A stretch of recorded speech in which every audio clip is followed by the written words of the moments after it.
First of all, it was October. A rare month for boys. Not that all months aren't rare, but they'd be bad and good, as the pirates say. Take September, a bad month. School begins. Consider August, a good month. School hasn't begun yet. July, well, July's really fine. There's no chance in the world for school. June, no doubting it. June's best of all. For the school doors spring wide, and September's a billion years away. But you take October now. School's been on a month and you're riding easier in the rains, jogging along. You got time to think of the garbage you'll dump on Old Man Priggett's porch or the hairy ape costume you will wear to the YMCA at the last night of the month. And if it's around October 20th and everything smoky smelling and the sky orange and ash gray at twilight, it seems Halloween will never come in a fall of broomsticks and a soft flap of bedsheets around the corners.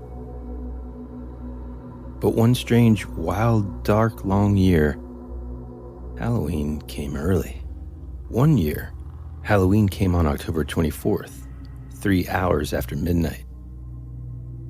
At that time, James Nightshade of 97 Oak Street was 13 years, 11 months, 23 days old. Next door, William Holloway was 13 years, 11 months, and 24 days old. Both touched toward 14. It almost trembled in their hands. And that was the October week when they grew up overnight and were never so young anymore. Double, toil and trouble, fire burn and cauldron bubble. By the pricking of my thumbs, something wicked this way comes.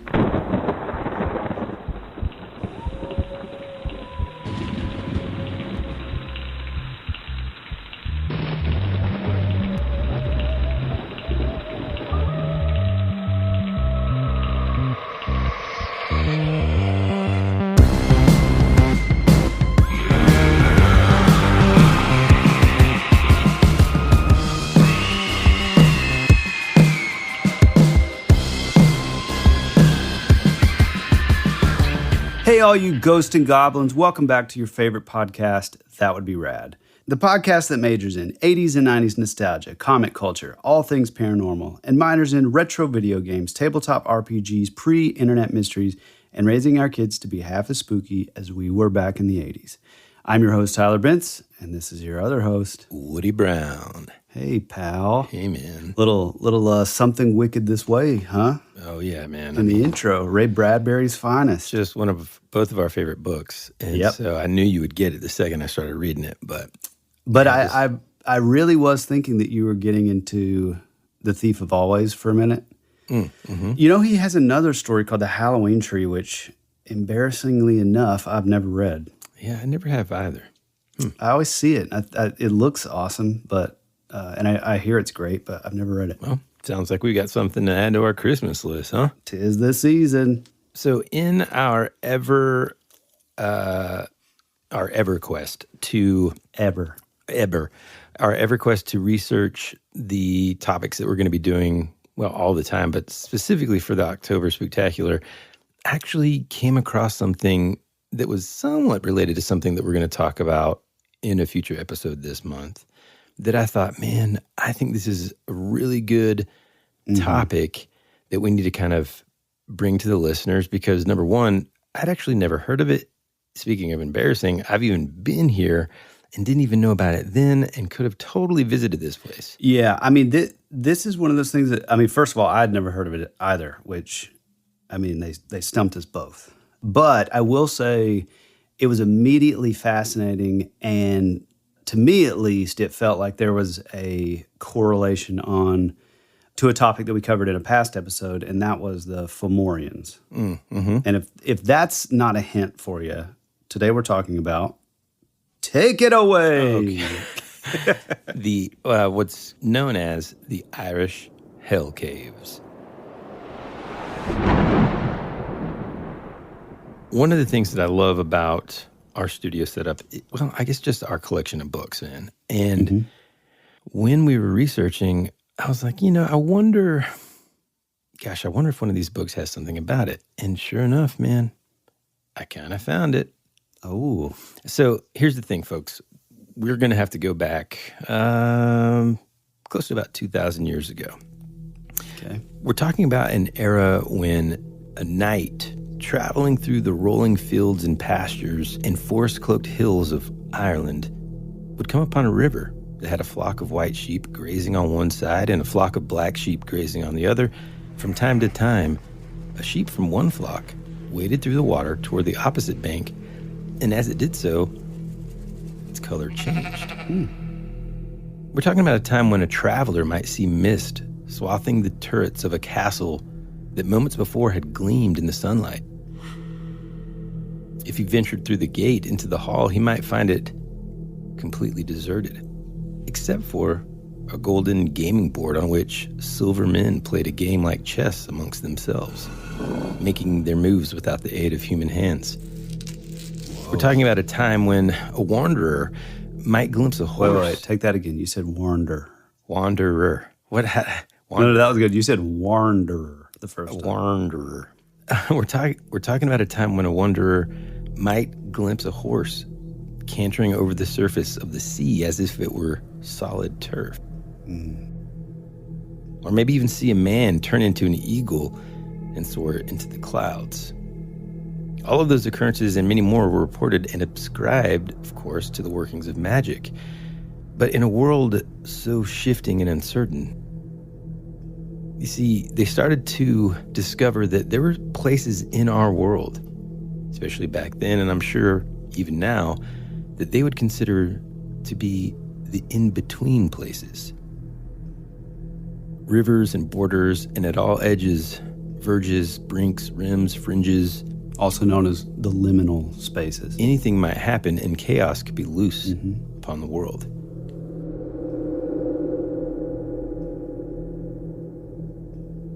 It made no difference whether these were borders of space or time, either. Caves are obviously the thresholds between the open air and the solidity of Earth.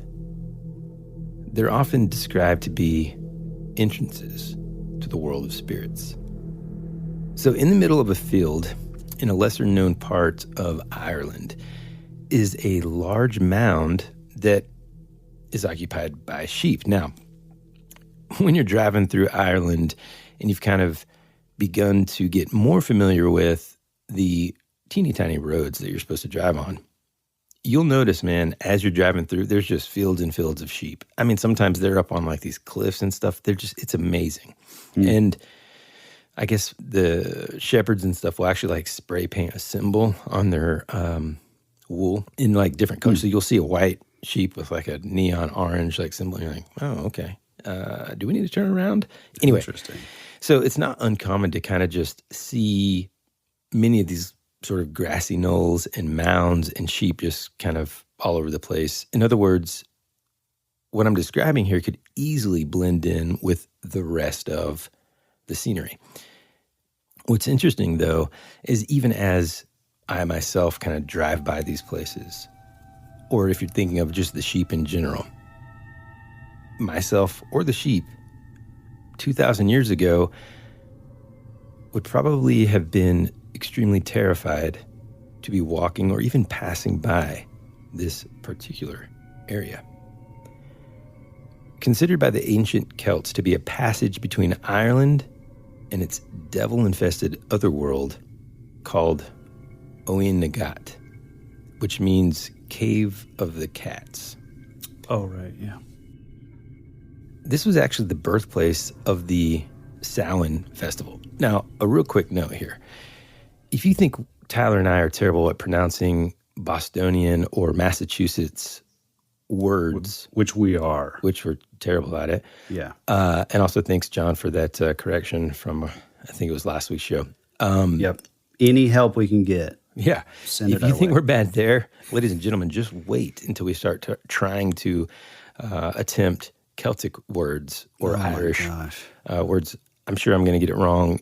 Just to give you an example, I'm not even sure how obviously the English alphabet that they're using to spell these words has a completely different phonetic sound, because Samhain is the pronunciation, but it's spelled Samhain. Yeah. Okay? Right.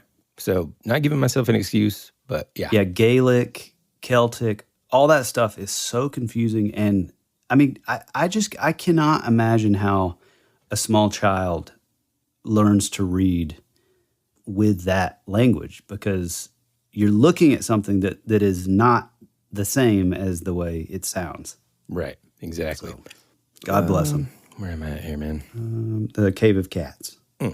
Yeah, so it was the Cave of Cats, or Oweynagat, which was the birthplace of the Samhain festival and also the birthplace of Halloween. After these messages, we'll be right back.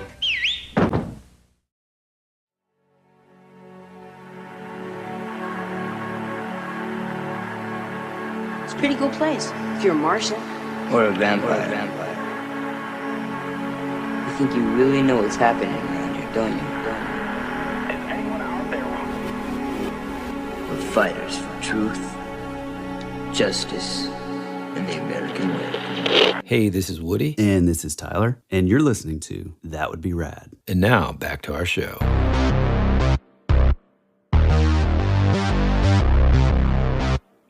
Now, Halloween of old is far from the child-friendly event that it's become. Now, as you know, being a listener of our show, we haven't really exactly kept this a secret, but Tyler and I both are huge fans of Halloween.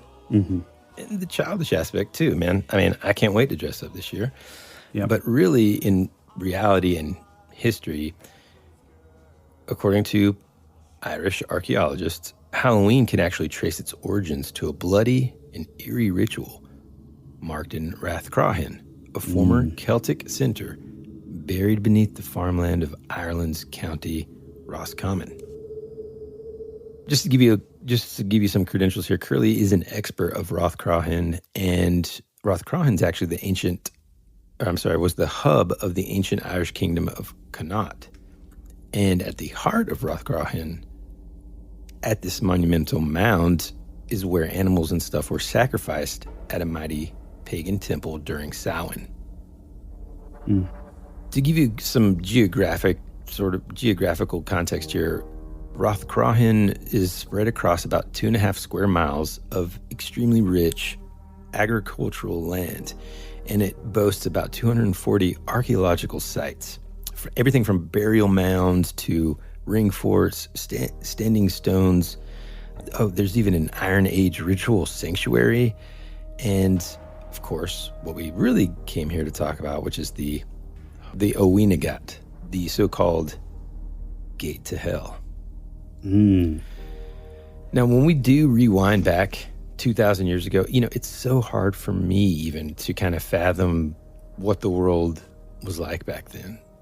I mean, you're talking about a time when a distant island nation like Ireland primarily hadn't even heard much about Christianity, Yeah. And so you've got these folks that are kind of, I won't say secluded, but somewhat secluded from the rest of the world, who have their own traditions, rituals, beliefs, all that stuff, right?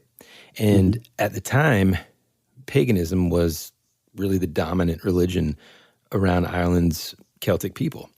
So here in Rathcroghan, and I'm going to say that a million different ways, most of them incorrect, is where like this New Year festival of Samhain was born. Now, it's important to understand the way that the pagan calendar was kind of split up. Essentially, the year was split into summer and winter. And then within that year, they would have these 4 different festivities. The first one was called Embark, which started on February 1st, and it was like a spring festival, right? And so that's where they would sort of be, performing rituals or, singing and dancing, whatever it would be to encourage good crops, good flocks of lambs, things like that. Right. Then you've got Beltane. Yeah. Beltane on May 1st, which marked the end of winter and involved customs like washing one's face in dew, plucking the first blooming flowers, and dancing around a decorated tree. Again, it might sound somewhat silly to a more modern mind, but you're talking about folks that are deeply rooted, and almost 100% of their livelihood was so determinant on nature, right? Oh, and yeah. so they were able to sort of really kind of be closer to the overall sort of quote unquote power of nature.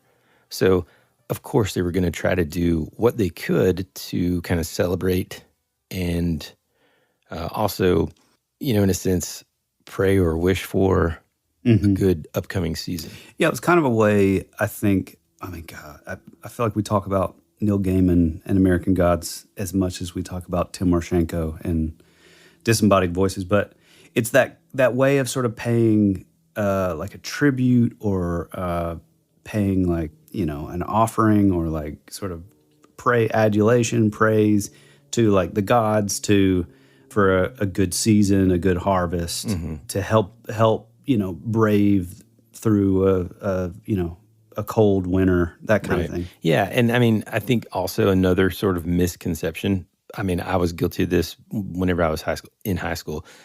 You would essentially hear the word pagan and you'd be like, whoa, evil, right? Yeah. And I don't, call it what it is, whatever you want. Is it a propaganda campaign by, I don't know. All I'm saying is when we are talking about paganism in this context, we're not talking about it being like a devil worshiping type situation here. If anything, as we'll come to see, it's more of the things that they do are actually trying to repel any kind of demons or devils. So, yeah, and real quick, I also think that it's. You got to look through the lens of, the time and the area. Extremely rural. Whenever we say that, they were sort of like paying like homage or offerings to the land.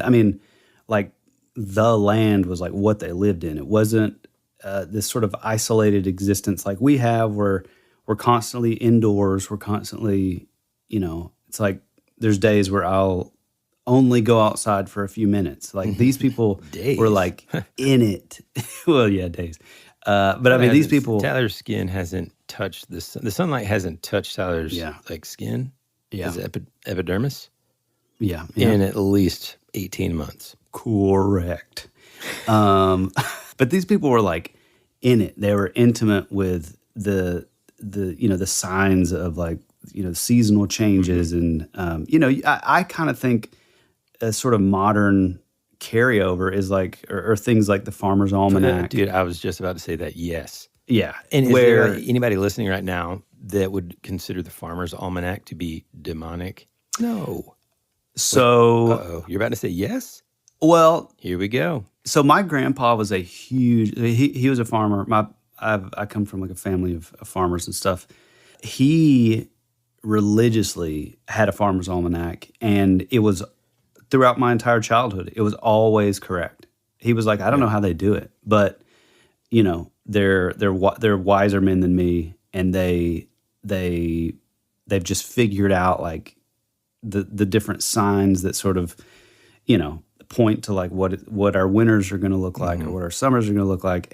But he would say, because he was also a deacon at our church growing up, our little Blue Creek Baptist church, and he would tell me that not everybody is into this, so you don't always like want to like talk about it because you don't know if somebody is like sort of offended by that. Yeah, they may burn you at the stake over at Blue Creek Baptist. Now, one of the things that, because we kind of got a little bit off track, but what else is new? But we were talking about Beltane, right? Mm-hmm. Also known as May Day. Remember, I said that one of the things would be like a custom of washing one's face in dew. Now, again, I think I may have even, I'd have to rewind and go back and listen, but I think I may have chuckled a little bit at that idea. But here's something really interesting to give you some more context of why they would have done that. in this book that we've got, it's actually one that we talked about, I don't even, maybe the first season, Wizards and Witches, the Enchanted World. Yeah. It says, dew, likewise, is poised at the limits of definition. Though water, it comes not from sea, river, or spring, but from the air. It does not flow with gravity, but rests lightly on leaf or grass blade. And it comes and goes at yet another borderline, the division between night and day. There were those who thought that dew mysteriously digested sunlight and made it into gold.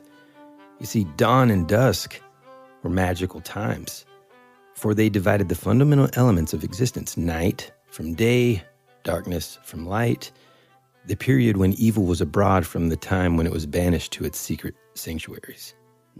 So I just think that it's like, okay, if you look at something just at the surface level, you hear somebody going outside and brushing their hands on the grass and then wiping their face, you think, boy, howdy.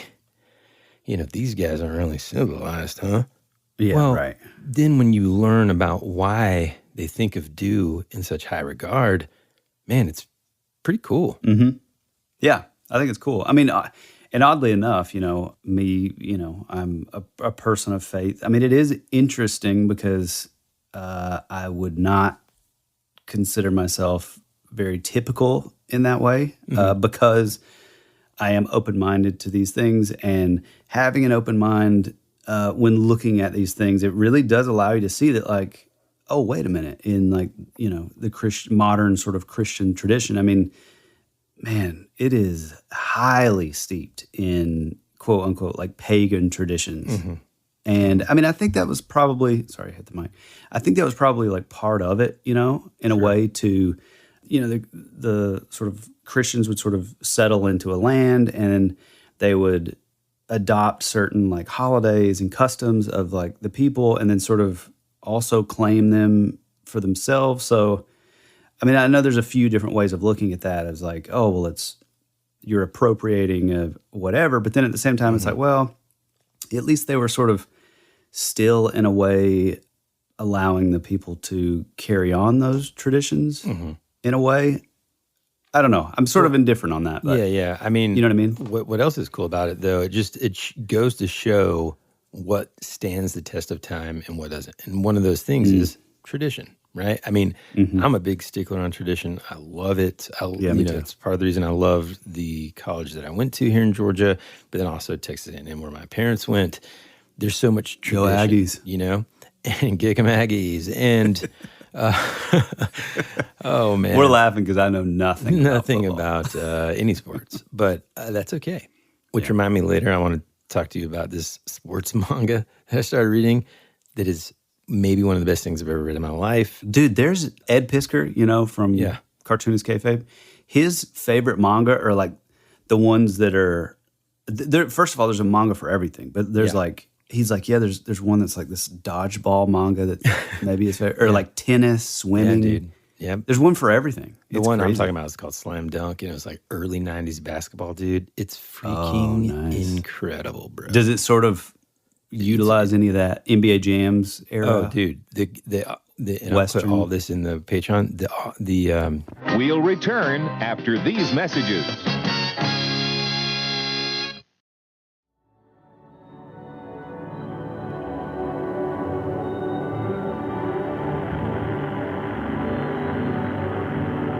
There's something out there waiting for us. And it ain't no dead.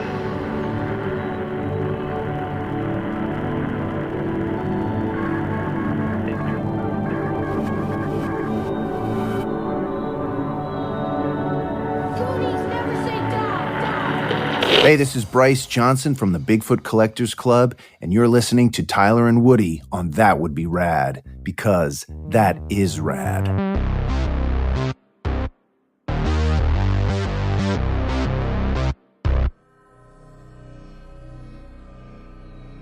So then the third festival, August 1st, it starts, I think it's pronounced Lugenstad, which is a harvest festival dedicated to the god Lo, and presided over by Celtic kings. Then, finally, on October 31st, here we go, came Samhain. Yeah. And so basically this is when another what they call pastoral year ended and another one began. So in other words, if you think about it in terms of that is the beginning and end, that's their New Year's Eve, okay? New Year's Eve, yeah. Because the next, sort of seasons we're going to begin. This one's kind of celebrating, okay, winter's about to come. Okay. Which, by the way, I'm glad you said that because to me, that's always made so much more sense than our New Year's Eve because it's like, oh, of course, like the harvest, and now we're going into winter. It's like that would be like a new year. So yeah, that's always made. And perfect it's sort of sense like to me. the end of, if you look at it in terms of like what nature's doing, right? Everything's kind of dying off. Everything's and dying. Then all of a sudden, things are going to be, oh, it's new. Okay. I don't know, we got a lot of months until then if it ends in October and starts in November. But anyways, these guys living in their caves. All right, Pagans. Something important here. So Rothcrahen actually was not a town, and Connaught had no proper sort of urban center, and it really kind of consisted only of like scattered rural properties. So imagine these grasslands and hill country with just your thatch roof house here and there, with farmers taking advantage of all that space and land to raise crops or their flocks. Which, by the way, are we talking about an area that has still somewhat sort of remained the same? Oh, dude, yes, but I'll get to that in just a second. So That's cool. Rothcrahen itself was actually the kingdom's meeting place and the key venue for all of these festivals. During Samhain in particular, though, Rothcrahen was said to just be bustling with activity, focused on its elevated temple, which was surrounded by burial grounds for, some of the elite families of that region. So for the most part, like a lot of the privileged folks may have lived even closer to that area, and then kind of as you went down the class ladder, so to speak, you'd be sort of further and further away. So think of Rothcrahen as it's where everybody wants, that's like their capital, kind of. Mm-hmm. And so everybody wants to live closer, but, you got to have the money to do it. And they would really only kind of descend on this area during the festivals. And at these events, they would trade goods, they would feast, exchange gifts, play games, arrange marriages, announce declarations of war or peace, fun stuff like that. Yeah. I mean, dude, imagine it's just like, hey man, you guys going to the festival this weekend? Heck yeah, man. You get there and they're like, my family wants to fight your family in an eternal blood war. And you're like, boy, I just came for the turkey legs, man. It's like, hey, Tom, glad to have you. This is war. Oh, man. That's crazy. So amongst all the things that they would do, they would also do, of course, like I said, ritual offerings. A lot of times, these gifts were directed toward the spirits of Ireland's underworld. And let's see. Here, try to say that. Try to say that word. Oweynagat. Yep, there it is. Got it. It's a difficult one. Yeah. This is the best, man. Now we're starting to get steeped in. And if you can't tell, I remember, man, when I went to Ireland, you're like, dude, I'm so excited for you. It's a magical place. And I thought, yeah, cool, man. Even whenever I went in, I could feel the vibes, the way it looks magical. But as I've started to really kind of get into this traditions and these traditions, this archaeology and all that, it becomes more and more apparent that, boy, I wish I would have known a lot of this stuff before I went over, because it really, really is magical. And so some of these, or the ritual offerings that they made, were again directed toward the spirits of Ireland's underworld that is known as Oweynagat, which was inhabited by Celtic devils, fairies, and leprechauns. Yeah. Here's the thing, and here's where it comes into play during Samhain. It is said that some of these demons escaped via Oweynagat cave. And again, this sounds mighty similar to the Fomorian stuff. Mm-hmm. Remember, they were supposedly like scared off or run off right, exactly. the island. Yeah. And Woody and I, if you go back to that episode, and you can hear that. Hear this incredible story on That Would Be Rad, Season 3, Episode 27, The Fomorians, the Lost Children of the Nephilim. Our sort of belief or possible sort of take on it is like, well, maybe some of them, were sent back on a ship and sent off, but maybe the other ones, sort of descended into the underworld, or were able to kind of change planes, which would later become like fairies, possibly. And the significance of this time period, and I think a lot of folks listening at some point have probably heard this before, but the significance of Samhain and its timing and everything, it said that during this time, Samhain was when the invisible wall between the living world and the other world disappeared completely. Yep. So or the veil was the thinnest. Yeah, exactly. And a whole party of fearsome, otherworldly beasts emerge to ravage the surrounding landscape and make it ready for winter. And see, even that kind of, I can see... Yeah. This is going to sound insulting at first, and I promise you I don't mean it, but I can see sort of that more simplistic worldview creating that, right? And so, in other words, right after that last day of October, all the crops, the trees have lost their leaves, things are just dying off. And you know what I mean? And you can kind of almost trace that back to some sort of oral story that someone was telling their children, like, and at night, you know what I mean? Oh, yeah. Anyway. Absolutely.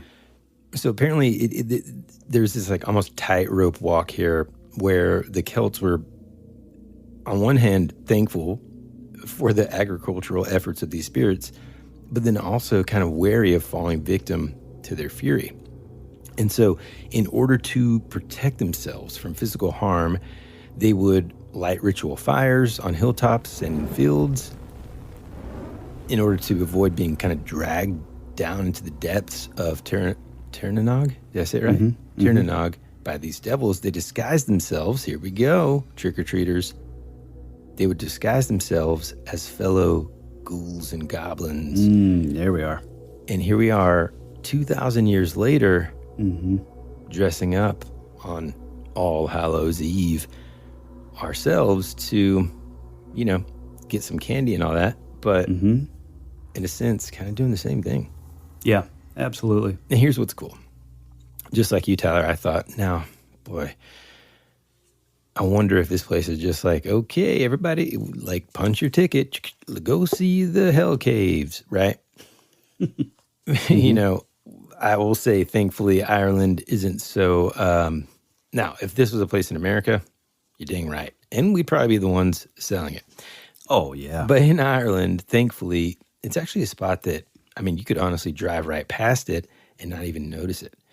It blends so well with the surrounding area that you just wouldn't even know where you were. There's no signage. There's no like, follow this trail and stuff like that. Now, because of the internet and all that, I think you can probably find it. There probably are some like B&Bs out there where someone says, the birthplace of Halloween. Yeah, exactly. See, and that kind of thing is really fascinating to me, that idea of, I don't know, it's like that, like if this truly is like the birthplace of what is now known as Halloween or Samhain, it's so interesting to me that like what he said, this is something that we still celebrate. For the most part, it's still... the customs have remained unchanged, over in America 2,000 years later, but yet, again, go back to American gods and stuff. If you haven't read this, whenever we reference that book, I know that it makes no sense, but maybe I have I to saw say, the TV show, but I thought it was okay, but it wasn't. It was, all the characters looked totally different in my mind. Yeah. But all that being said, it is interesting when you have these places that are like so pivotal, and then you see them now, and they're sort of run down or decrepit, like they've lost their power, their magic, or whatever. It reminds me of when I was over there. There was just across the street, there's this national park, and we would just go on little hikes and stuff. Well, there was this old abbey that was back there. And it was like incredible sort of this stonework and stuff. Obviously, it was, almost ruins and stuff, but it was still pretty well preserved. And then there's like grass and moss growing up the sides of it and all this. And it just makes it incredible. Man. I mean, basically, Ireland is apparently so dense with historical remains that so many just are kind of just out in the woods. So it's like, you kind of wander around North Georgia, for example. Yeah. And you could probably get out into the woods, especially, extreme North Georgia, you're up in the mountains, and you might stumble across like an old mountain family sort of, I don't know how else to put it, but just like a little family cemetery. You know what I'm talking about? Mm-hmm. Yeah. Or like some old Civil War graves, or an old church that's just out in the woods, or an old chimney that's just there, or chimney as you. I was going to say you that's always what you always said. And and also, folks, if you're hearing this, Woody actually edited out him saying chimney the first time. No, I did not. Stop. Okay. So anyway, so for the most part, like there's a lot of these that just haven't been touched, and this includes Rathcroghan. And some experts even say that it might even be Europe's largest unexcavated royal complex. And not only has it never been dug up, but it also, this is insane, it also predates Ireland's written history. So a lot of this stuff has to be kind of pieced together, unfortunately, using, artifacts that are found in the vicinity, and then just kind of really combing through a lot of these truly Irish-born archaeologists who have, I guess, some skin in the game, so to speak, for the truth behind this history, and finding its rich origins and stuff is kind of what's going on there.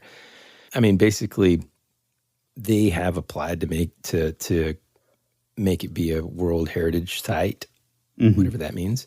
And the Irish government has included Rathcroghan as part of the Royal Sites of Ireland in a list or something.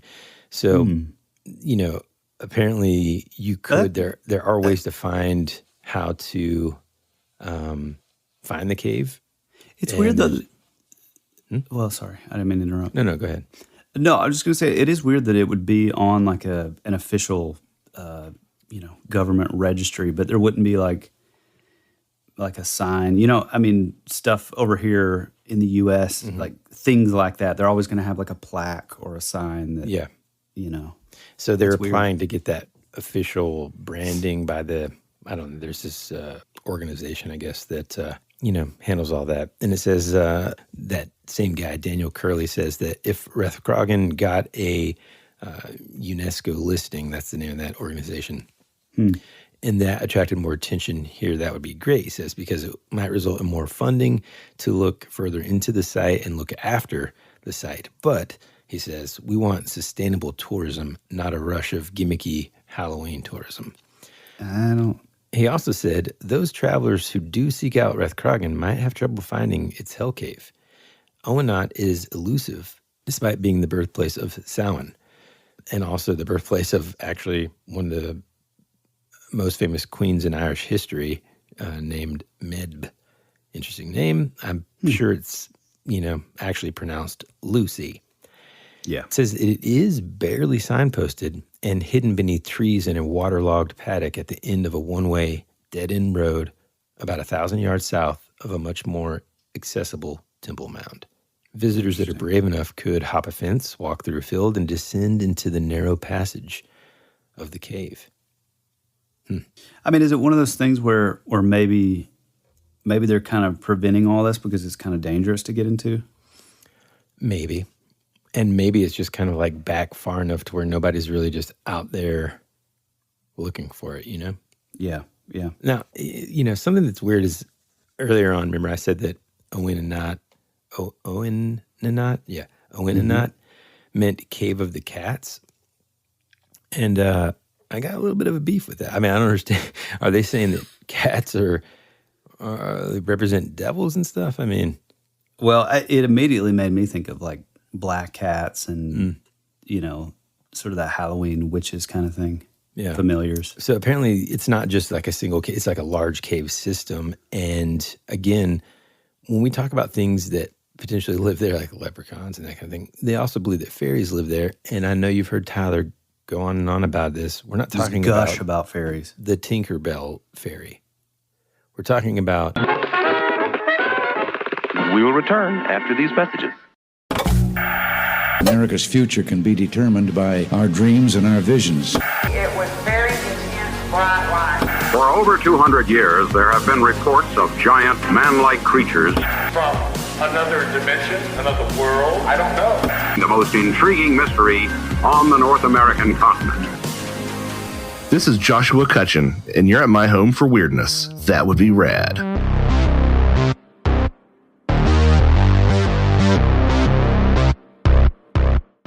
We're talking about the fairies that could potentially ruin your life. They're not necessarily nice, right? Mm-hmm. Yeah, we're talking like pre-Cottingley style fairies. Like I think the adding of like wings. I even think all of that was sort of mid 1800s. But everything before was just this sort of. It was just a totally different kind of thing, This is kind of interesting. Again, this happened pre-written history, but there were some stories that kind of survived. One of them that they call a ghost story was about a hero named Nera. And I think we may have talked about him when we talked about the Fomorians. Oh, I'm not sure. But this in particular, he basically followed an army of fairies into the otherworld. Man. When he got there, it was during like this Samhain time, right? And so it's certainly almost everything's dead over there in terms of plant life, okay? When he goes into the otherworld, it's summertime there. And he was able to escape. And when he did, he grabbed like a handful of summer flowers and came back, and he proved to the king that his story was true because he had this like handful of summer flowers that only grow in the summertime. Oh, wow. Isn't that cool? That is cool. That kind of reminds me of the Green Children of Woolpit. How they claim that like the weather is like totally different where they were from and, inside the cave or whatever. Mm-hmm. And if you're ready to take a shot of milk, alcohol, whatever your beverage of choice is, you can do so now because I've been begging to do that topic on the show forever. Yep. We definitely will do a full future episode. So, I mean, essentially, that area and that cave was known for being the place, maybe the entrance to where all these things would just like come out into the world. And just like you said, man, I cannot help but think that it has something to do or is easily tied into the Fomorian stuff. Yeah, absolutely, man. Now, you can't really talk about Halloween without talking about jack-o'-lanterns. I'm sure just like Halloween itself, we all can kind of assume, oh, well, I'm sure that came from old, rituals and that kind of thing. Mm-hmm. Whenever I accidentally stumbled upon this, I found this picture of an early jack-o'-lantern that might be the scariest thing I've ever seen. No, Would it's you agree? Amazing. Yeah, dude, it is. I mean, it almost looks modern. Yeah, I know. In the way of like, it looks like it was intentionally made to be terrifying. I can tell you one thing. If we ever do like a scary movie, that's what the bad guy's going to be wearing. Just a giant turnip. I mean, dude, it is just scary as heck, man. Yeah. I mean, it even has like carved like gums and like, teeth almost. Yeah, no, man. I mean, it's very scary looking. Yeah. So the jack-o'-lantern itself obviously you can kind of trace its origins to early Celtic rituals. And so the actual concept of using a round fruit or vegetable to depict a human face goes back, again, thousands of years into some of pre-Christian Celtic cultures of Northern Europe and Ireland, for example. It is said that it may even be, or it may have had pre-Christian origins that evolved from these actual customs of head veneration or potentially even representing war trophies taken from their foes. Now, wow, that's awesome. Yeah, it's hard for us, again, to imagine a time when, on such a small place like Ireland as well, relatively speaking, a lot of these tribes, these groups would fight each other. And, I mean, you know, take home, hey, how was your day at work today? Pretty good. Check this out. Plop. You got this guy's head as a war trophy, you know. Instead of deer up on the wall, you got old, I don't know what an Irish name is. Yeah, Gary I don't know. Donald. Jeez. Oh. As long as it has Mick in front of it, it's like, yeah, it's Irish. Yeah. So prejudiced. Okay. So, I mean, it's pretty dark, right? But it may have symbolized the severed heads of your enemies.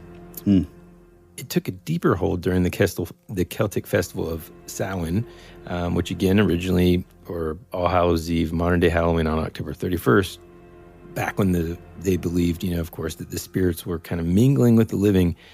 They would also use this to ward off restless souls and that kind of thing. There's also this sort of practicality to it, right? Because back then, any other kind of lantern, such as metal, would have been pretty expensive. And so people would, you know, use some creativity here, which I love, and hollow out these root vegetables. And eventually, over time, these historians have said that people started to carve faces and designs to allow light to shine through the holes without extinguishing the ember. A lot of these old school, early jack-o'-lanterns, like the one we were talking about, you can actually see in real life in the National Museum of Ireland. And some of them are like plaster casts of carved turnip lanterns that were common during the early 1900s. They would call them ghost turnips. And they have like that cool. the weird teeth and sinister sort of like eye slits. And it's just, you know, man, if I'm a demon, that would scare me away, you know? Absolutely.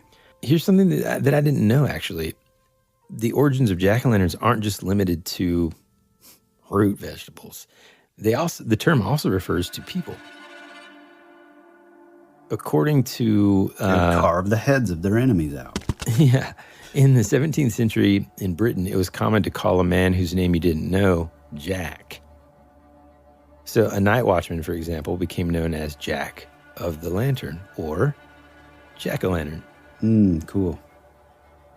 There's also this 18th century Irish folktale of a guy called Stingy Jack.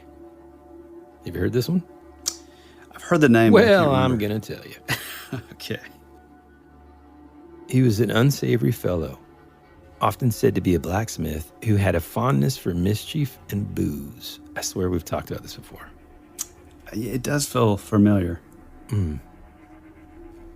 Dozens of versions kind of exist, but one recurring storyline is that Stingy Jack tricked the devil twice. Now, when Jack died, he then found himself sort of barred between heaven and hell. Yeah. But the old devil took some pity on old Jack and gave him an ember of coal to light his turnip lantern as he wandered between both places for all of eternity. Again, inspiring the nickname Jack of the Lantern or Jack-o'-lantern. Obviously, just like a lot of these things, it was, now I'm not saying that it is this, but it was used as a cautionary tale, a morality one, that Jack was a soul that was trapped between two worlds, and if you behaved like Jack did, you know, hit the booze a little too much, maybe only care about, being a blacksmith, then you could end up like old Jack too, trapped between those worlds. Yeah. So, just like all this stuff, how did Halloween come here? How did we get a hold of these traditions from across the sea? Well, it actually wasn't that long ago, man, which is kind of crazy to think about as well. Essentially, in the 19th and early 20th century, a lot of these immigrants came to America and brought with them their folklore, which, man, I'm super grateful for. Oh, yeah. Because so many of the traditions that we hold, you and I especially, hold so dear, come as a result, as a byproduct, really, of that immigration into our country. Mm-hmm. And, I mean, they took root pretty quickly, even in American literature and media. Nathaniel Hawthorne, for example, referenced a jack-o'-lantern in 1835, his short story, The Great Carbuncle, and again in 1852 with his story Feathertop, which was about a scarecrow with a carved pumpkin head. And then, of course, you've got Washington Irving's The Legend of Sleepy Hollow. Classic. Which, by the way, it was not on Disney Plus last year, but... It may have been the year before that, because I remember thinking... Maybe it was. Should I watch it? Should I not watch it? Well, it's under like the something Mr. Toad's Wild Ride or whatever. Oh, yeah. And I don't think it's like the whole thing. I think it's just like the last section is the Legend of Sleepy Hollow. I feel like I try to get the kids to watch it, and they're like... Yeah, I tried several years ago too, which really sucks because, man, when I was a kid, that was such obsessed, a... dude. I mean, we would watch it at school every year. Yeah, it was awesome. So what I did instead was I was like, don't worry, kids. Tim Burton has a version. Let's put it on. I'm kidding. It's like rated R, which I also... Oh, is it rated R? Yeah. Mm-hmm. I remember not loving it. There were some aspects that I liked, some aspects that I didn't. I wanted to, but it just wasn't. Well, and it's neat to see how different things can evolve, right? So initially, it's something that is to ward off evil spirits, right? Then it becomes a thing where it's like, well, people decorating for Halloween sort of almost absent-mindedly, right? They don't know the origins of it. It's just what we do every year. And then now it's taken on kind of a new meaning as well. I'll pose the question to you, Tyler. Mm-hmm. If you're out trick-or-treating. Yep. And you by go myself, by a house, kids are at home. just by your house, just by yourself. You're dressed up, and you just like the only thing you have. The only difference is you've got like your blue light glasses, but you have like a piece of tape in the middle. Oh yeah, and then a little name tag that says "Hi, I'm A," and then you just wrote in "nerd." And you just knock on the door. It's 9:00 on Halloween. Would you go to a house that has a jack-o'-lantern on or nothing at all?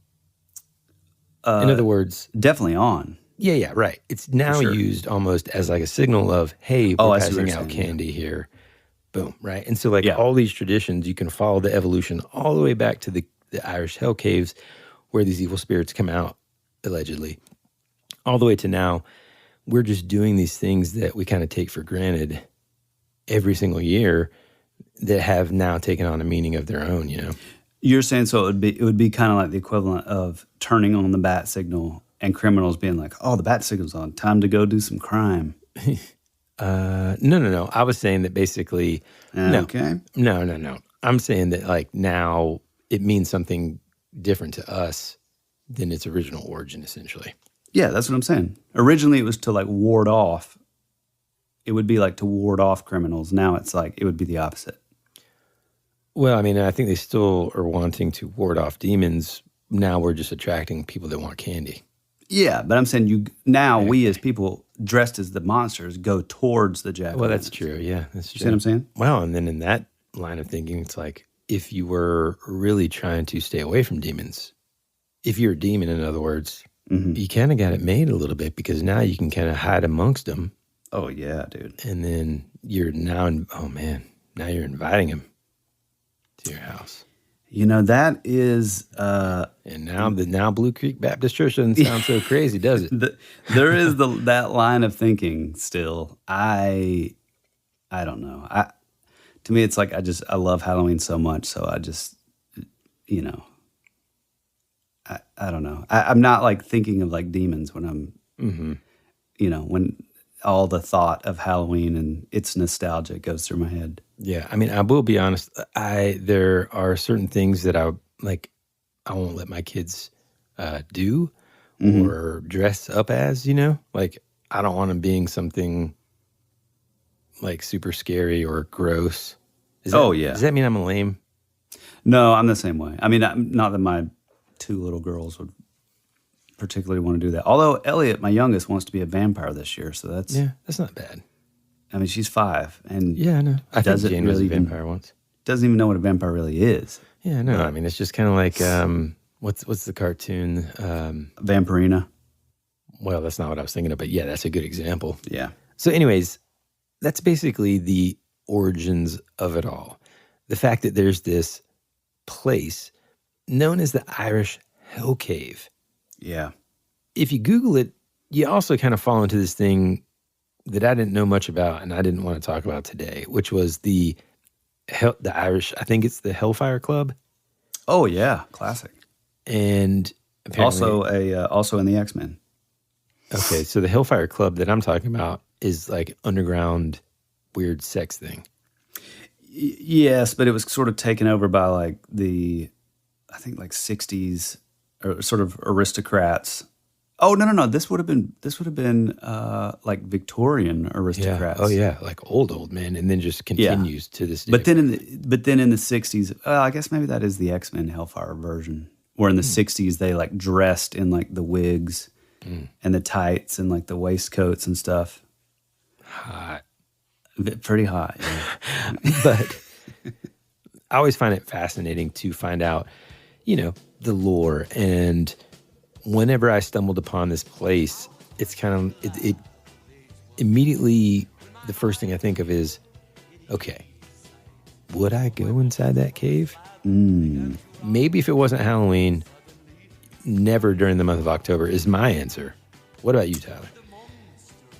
I mean, maybe, but then at the same time, it's like, I mean, if it was on Halloween, like, it's kind of like the best time to go. I don't know. Dude, I'm a little more. I just immediately imagine it's almost like our most recent sort of D&D session where we're just like trying to infiltrate this sort of like casino or this gambling sort of place. And my character is like this barbarian half orc. So he's got this green skin. He just dressed like Conan the Barbarian, no shirt, no armor. And now he's wearing sort of like the equivalent of a, medieval tux. You know what I mean? And right. He's just trying to fit in. And so like I imagine Tyler going in there and he's got this like kind of crappy, like the Red Devil costume from, not Child's, but what's it called, man? Problem Child. And he walks in, he's like, hey man, how you doing? You just like walking in trying to pretend like everything's fine. You're one of the guys, Yeah. And they're like, you just like sit down, you grab like, an empty cup. Somebody's like pouring, like these demons are just like sitting around drinking like, all right, this is our night, guys. And you just like sit down and you're like, here we go. And they're like, oh man. Immediately get killed with a pitchfork. Yeah, I think if I happened to be in Ireland on Halloween, I would definitely get in that cave. I mean, I know you talk a big game on here, but you would. Really? Yeah, but I believe that you would. I don't get like super scared about a lot of stuff like that. I don't get necessarily scared. Yes, I'm trying to make it into like I'm not a scaredy cat. Okay, I'm not saying you are. The cave cat, cats of caves. I mean, Cat's the cave cave. of cats. Yeah. No, it's just that there's like a certain line that I just don't like. There's enough bad stuff in the world, man. I don't want to like go in there with my, fake pitchfork that does like the crazy lights like you get at Stone Mountain. But it's just like lighting up, those cheap swords and stuff. I go in there, I'm like, how you doing, guys? All right? Yeah, okay. Hey, guys. That's not an Irish accent. Uh-oh, run. He's not Irish. He looks like an Italian/Arab. Anyways, I'm not saying that I'm not a scaredy cat. I just don't know, man. I would be scared. Yeah, I would be too scared to go in there. I would not. So there you go. You win. Who's better? Okay, well, what's cool is apparently, and we're going to leave this a little bit as a cliffhanger, or should I say cave hanger. Ooh, I like it. Apparently, folks, this isn't the only type of place like this that exists in the world. Mm-hmm. And so in an upcoming episode, we're going to explore those areas even further. Oh, absolutely. We've got such a good plan for shows this Halloween season and throughout our October Spooktacular. So come back next week and see what Woody's talking about. If you would like to find us on social media, head on over to Instagram. For the bulk of our activity is leave us a comment, drop us a line, send us a DM with your own spooky story.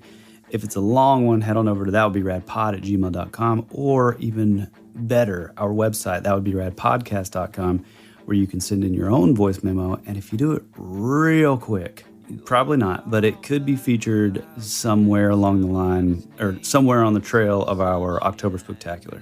Buy us a coffee, buy some merch, join our Patreon, The Rabbit Trail. We'd love to see you. It's more of what you love. And I guess that's about it. You got anything else, Woody? I think that's it, man. I got to get out there and get some candy. So we love you. We appreciate you. And as always, be rad. That's the way it goes.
Time where I just needed some sunshine. You were already dead before you became a ghost. You are